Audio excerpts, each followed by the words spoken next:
बीवियों के कि अब के बच्चे बीवियों के जाल में रहने लगे, छोड़ कर माँ बाप को ससुराल में रहने लगे, छोटे पैमाने और खिलाया खुद ना खाया। ए भैया मिल गई दौलत तो नैनीताल में रहने लगे।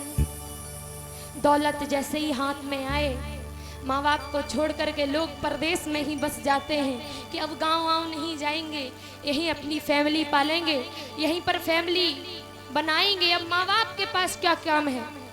जब घर में एक लड़का जन्म लेता है मैया, जब घर में एक पुत्र जन्म लेता है तो बूढ़े बूढ़े दादा लोग खूब परात भर करके लड्डू बांटते हैं मोहल्ले में। अरे मेरा नाती आ गया, मेरा लड़का आ गया, मेरा वंश चलाने वाला आ गया, मेरा पीढ़ी चलाने वाला आ गया।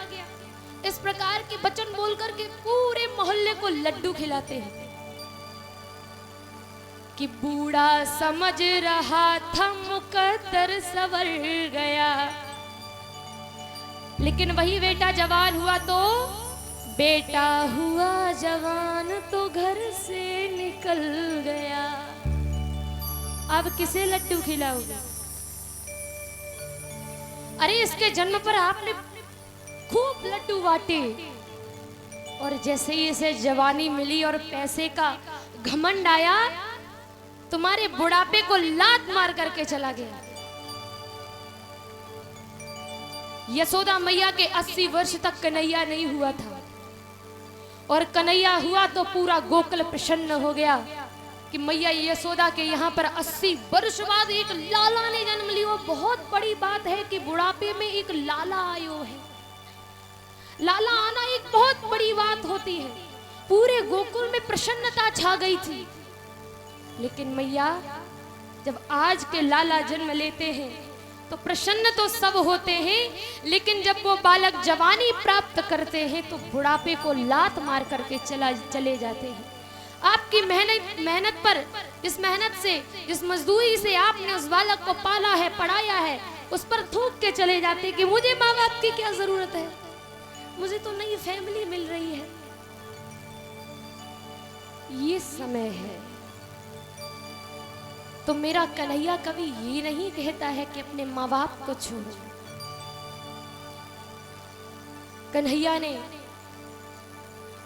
सबसे बड़ा यशोदा मैया को बताया है। जन्म लेने वाली देवकी माँ को भी उसने बड़ा नहीं कहा। जिस माँ का मैं पुत्र नहीं था उसने मुझसे निस्वार्थ प्रेम किया, तो सबसे बड़ी मेरी यशोदा मैया है। और भाइयों, अपनी माँ को दुनिया मानो, जहान मानो, संसार मानो, क्योंकि अगर आप इस जमाने पर भरोसा करोगे तो यहाँ पर कोई अपना नहीं है। इस संसार में एक बात गांठ बांध लीजिए, इस संसार में माँ बाप के सिवा आपसे कोई निस्वार्थ प्रेम नहीं कर सकता। एक माँ बाप ही ऐसे होते हैं जो आपको लाड़ प्यार से पाल करके सिर्फ यही सोचते हैं कि मेरा बेटा आगे बढ़े, मेरा बेटा तरक्की करे। बाकी ये पूरी दुनिया यही सोचती है कि ये जो तरक्की कर रहा है कब जाकर के गिरे। हर इंसान स्वार्थ के लिए प्रेम करता है। इसलिए किसी से इतने रिश्ते नाते ना बनाओ कि जिसके टूटने पर आपको दुख हो।